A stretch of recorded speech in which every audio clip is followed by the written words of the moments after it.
Alright, it's been a while, I know, but I'm back with a banger. As I've done a review on every Horizon besides Horizon 1, sorry, that will drop in 2026 or whenever I get to play it again. It's only right to do one on Forza Horizon 5, the most recent entry in the series. Now, this game is, in my opinion, the worst game in the series. It does hardly anything to stand out. It does everything to please the player. If Horizon 4 tried to build the Horizon Festival feel, Horizon 5 doesn't even attempt it. This is why Forza Horizon 5 is the worst Horizon.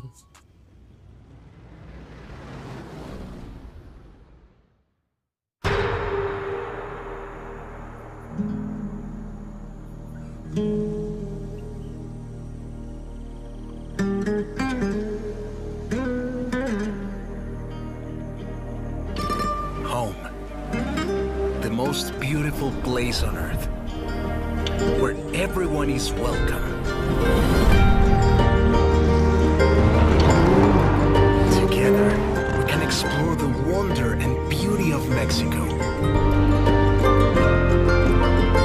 Experience true freedom. Feel alive.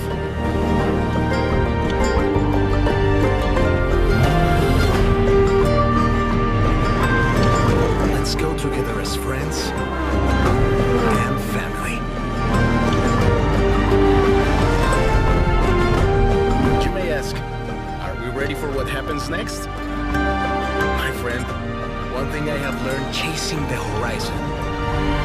Sometimes, you just have to let go and enjoy the ride. Now, to put it quite simply, the opening in this game is alright. Nothing special in my opinion. Doesn't do much to stand out. You just cruise through parts of the map in cool cars, eventually heading to the festival in the AMG 1. That's all really. You start by landing on the volcano from a plane in the Ford Bronco driving down the hill. Then you hop in the Corvette C8 to head into the sandstorm, which leads to you driving a 911 down the jungle biome. After that, it's a drive to the festival in the AMG 1. So yeah, it's just kinda alright. Which is kinda sad considering all of the previous games had something more to offer. Horizon 1 was a good introduction to the goals you gotta accomplish. Horizon 2 and 4 is ones you will never forget. Outstanding openings that are hard to describe in the best possible way. Horizon 3 is a great look back at the Horizon Festival accomplishments, putting out the biggest one yet at Australia. Horizon 5 is just whatever. And this is what I feel with this game overall. So this game is set in Mexico, which is a pretty cool location. But does the map do it justice? Not really. The map is lackluster in terms of offering interesting locations. Objectively, it's pretty good detail-wise and accurate, but every other Horizon game does a good job at that, so that isn't saying much. A ton of locations on this map are ancient, which isn't very enjoyable in my opinion to drive around in. It's like this map is based on the 1800s outside of a couple areas. The main city, Guanajuato, isn't really a proper city. It feels like a town instead of a city. What is good about it is how dense it is with all the different levels it has. Tunnel section in particular is very nice. And it's also really pretty aesthetically with all the colorful buildings. Though the problems I have with it is that it isn't big enough, as well as feeling very empty. Feels like a ghost town the majority of the time. The traffic density doesn't do it justice. When you compare it to Carson, Nice Messena, Surfer's Paradise, or Annenbrug, it's a bit of a letdown. Biome wise, this map has a lot more going for it than Horizon 4, but they aren't distinctive enough to justify itself as being a better map as a whole. The seasons don't even play much of a part in changing up the map very much either.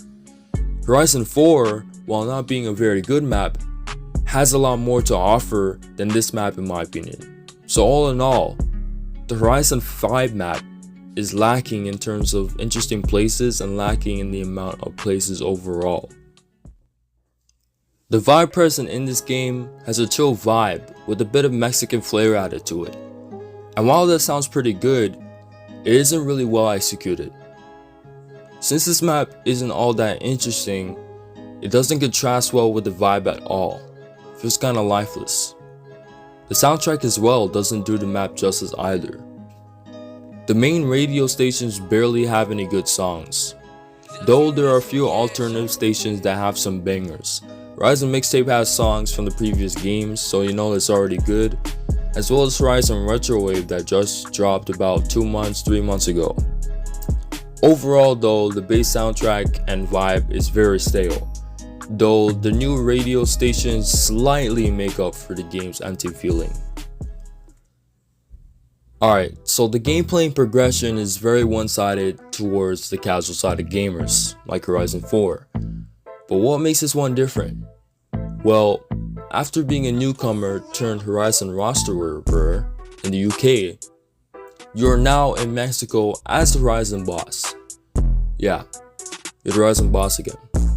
This time is way less interesting. After the intro, when you drive at the festival, you pick a character of your choice, which leads to you picking your first car. Choices being the Corvette C8, new Ford Bronco, and the Super Mark V. Except you get every single one of those choices, so spending your time thinking of what car to pick doesn't even matter.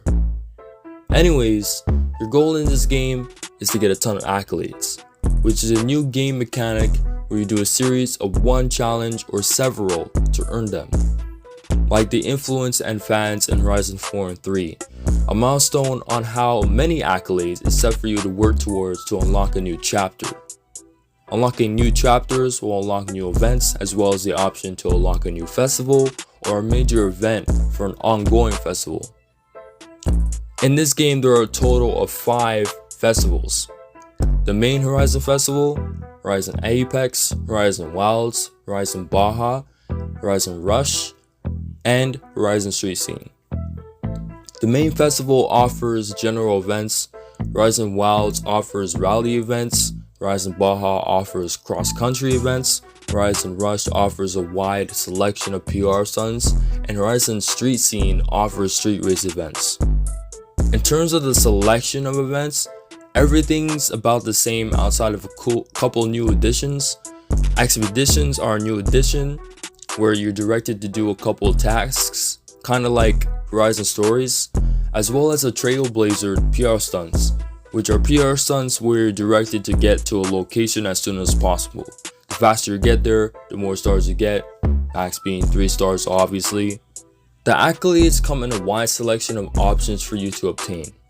Within the menu, you can check how many different sections there are. Things like the festival playlist, Horizon Stories, the festivals in general, as well as individual race types, online, and more. This system is quite similar to the influence points in Horizon 4, and for what it is, provides a decent enough experience in grinding to get all of them. I did somewhat enjoy myself grinding to get most of them, but it doesn't take away from the fact that it's so easy to get high-end cars early on. You can literally get some from the very beginning if you own the previous games. You can get the cover cars of any of the previous games if you own them. All previous games from Motorsport 5 onwards, I think.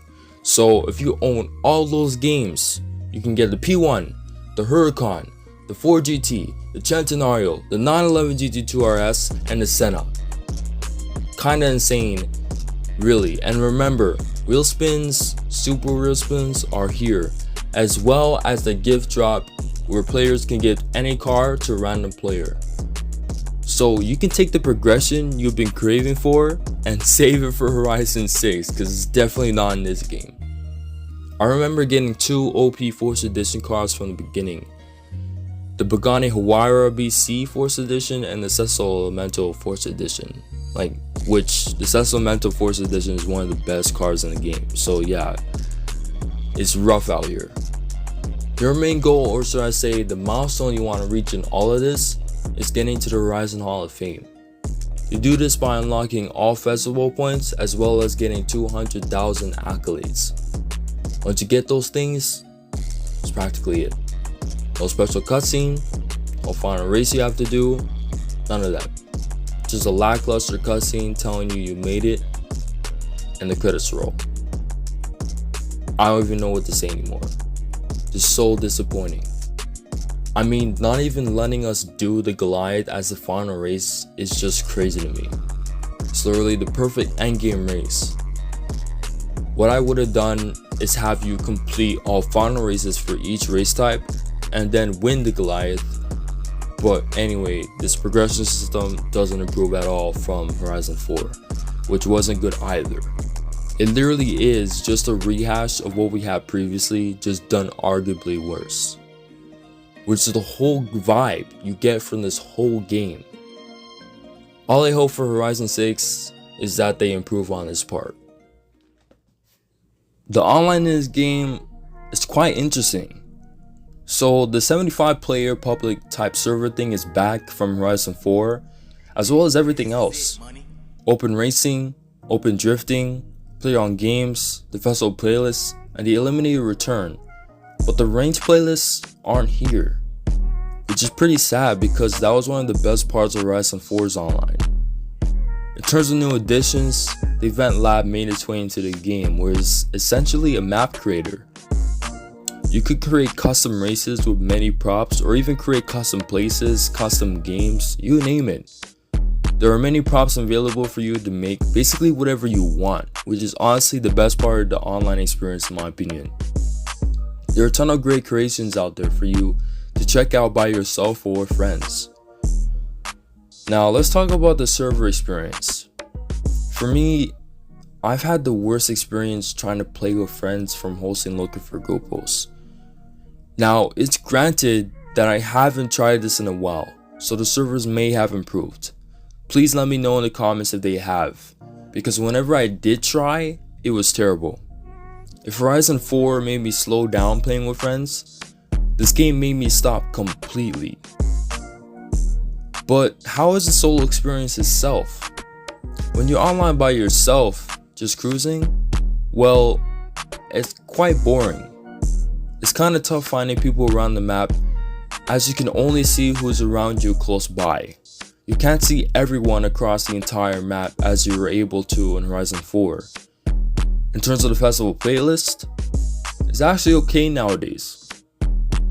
When the game launched, it was pretty awful as there were so many recycled cars in them. But now, mainly new cars have been in them, so right now, it's decent. I've been saying for a while that only new cars should be in the festival playlist, so I'm glad that's come to fruition. So online has been good in some areas, but it's still overall not a good experience. All in all, Forza Horizon 5 isn't an improvement from Horizon 4 in any way.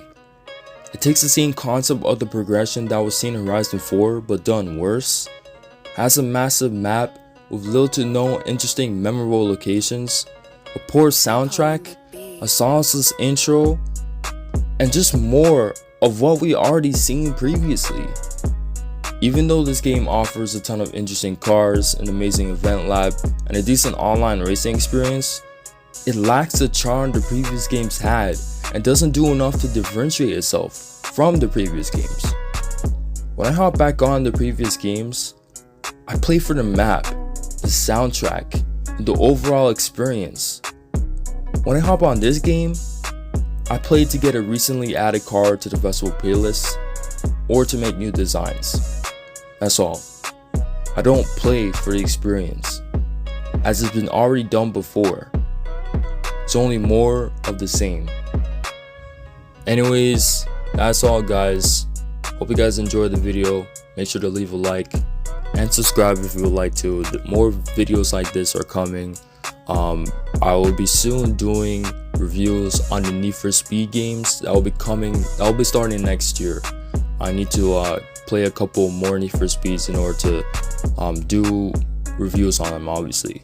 So but anyways, until then, there's gonna be a little series where I'll be looking on all the Horizon games and seeing which one is actually the best Horizon game objectively. So that is going to be coming soon, as well as reviews on the new test drive game that's coming soon, Test Drive Unlimited Solar Crown, that's coming soon. So I'll do a review about like a month after the game release, just so I can know what the game has to offer and such. So that won't like come out until November, like October, since the game is coming in September. And yeah, like obviously we got update 8 of Need for Speed Unbound, volume 8 I should say.